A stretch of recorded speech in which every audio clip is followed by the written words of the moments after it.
Imagine a scenario where the much-discussed deal between China and Iran for the sale of the J-10 fighter jet doesn't go through. For months, military watchers and analysts have speculated on whether China would provide Iran with this advanced fourth-generation fighter, but what if Beijing decides against it? Understanding what happens next requires us to break down the significance of the J-10, the needs of the Iranian Air Force, the regional power balance, and the alternative paths Iran could pursue. The J-10, often nicknamed the Vigorous Dragon, is one of China's most important indigenous fighter aircraft. Designed by the Chengdu Aircraft Industry Group, it's a single-engine, multi-role fighter that has been in service since the early 2000s.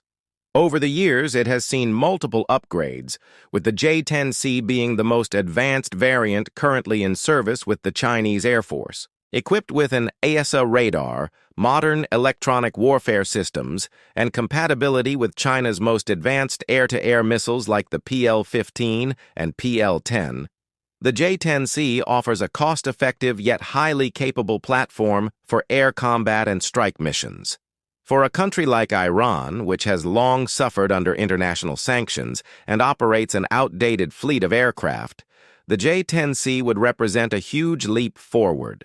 Iran's current Air Force is a patchwork of older American F-14 Tomcats, F-4 Phantoms, and F-5 Tigers inherited from before the 1979 revolution, alongside some Soviet-era MiG-29s and Su-24s. Many of these aircraft are well beyond their intended service life, and while Iran has been able to keep them operational through ingenuity and reverse engineering, they cannot match the modern fighters fielded by Israel, Saudi Arabia, or even the UAE. Acquiring the J-10C would give Iran a credible fourth-generation capability and a bridge toward greater air power modernization. Without access to it, Iran's strategic options look very different. If China refuses to sell the J-10, several possible outcomes emerge. First, Iran might turn more seriously toward Russia. In fact, discussions have already been reported about Iran acquiring Su-35 fighters from Moscow. The Su-35 is a heavier and more advanced aircraft than the J-10, with long-range radar, powerful engines, and exceptional maneuverability. However, there are challenges. Russia's own needs in the Ukraine conflict limit how many aircraft it can spare, and Moscow may hesitate to transfer too many of its best fighters at once. Furthermore, the Su-35 is more expensive to maintain and operate, and Iran would need significant training and logistical support to integrate it effectively. Another pathway could be indigenous development. Iran has already showcased its Kausar fighter jet, which is essentially an upgraded F-5, and continues to claim progress on stealthy platforms like the Quaher 313. However, these projects are widely seen as symbolic rather than genuinely transformative. Iran's domestic aviation industry faces limitations in access to cutting-edge engines, avionics, and radar technology. Without external support, Iran cannot realistically field a fleet of modern fighters that would match regional rivals in the near future. This means that relying solely on indigenous development would leave Iran lagging behind in the air power race. China's refusal could also force Iran to double down on asymmetric strategies.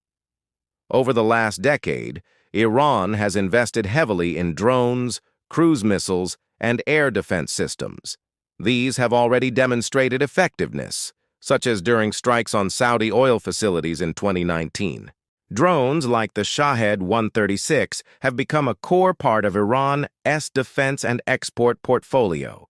If modern fighters remain out of reach, Iran could continue expanding its drone and missile forces to compensate for weaknesses in manned aircraft.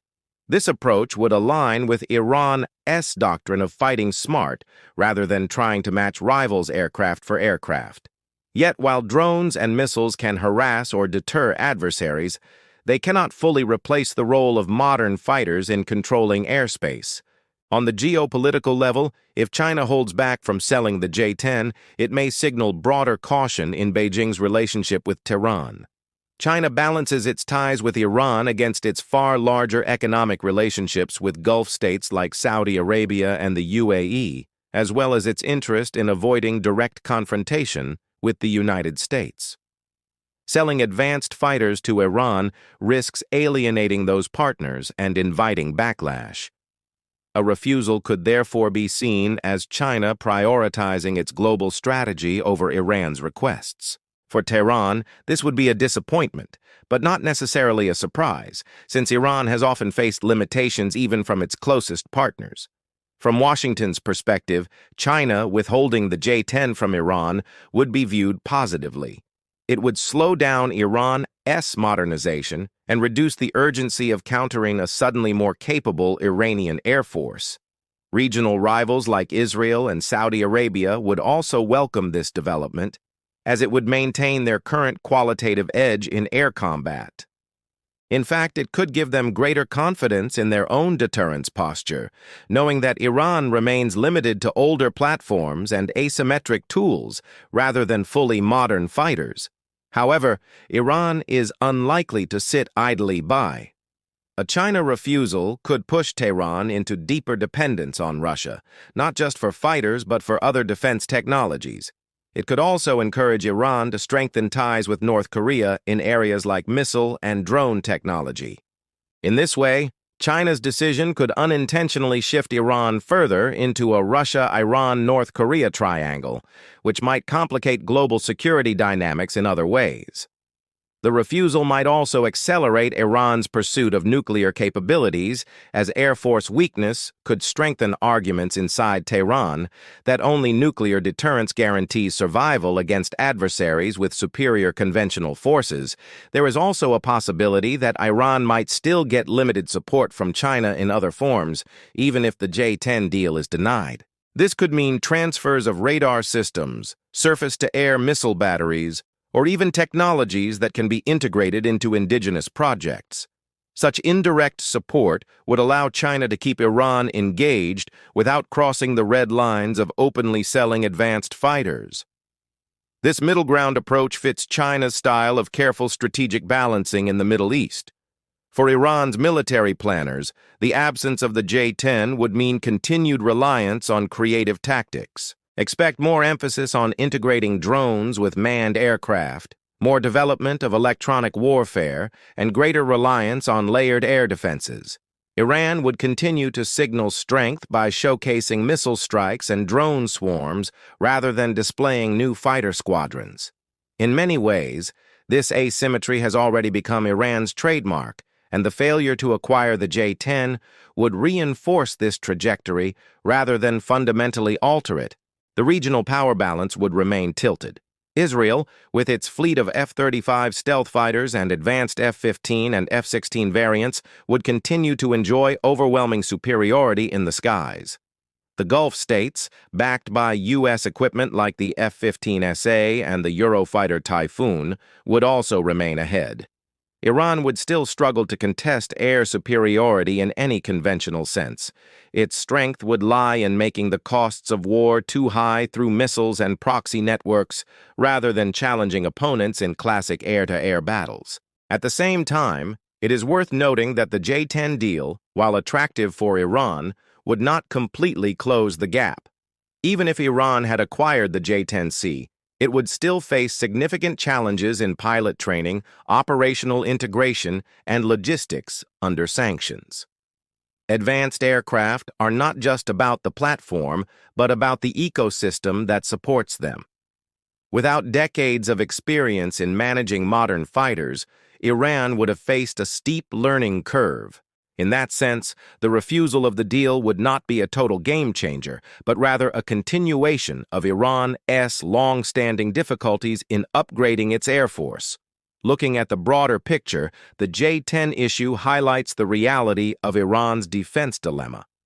Cut off from Western markets and often given limited access to Eastern suppliers, Iran has built its military doctrine around resilience, creativity, and asymmetric strength.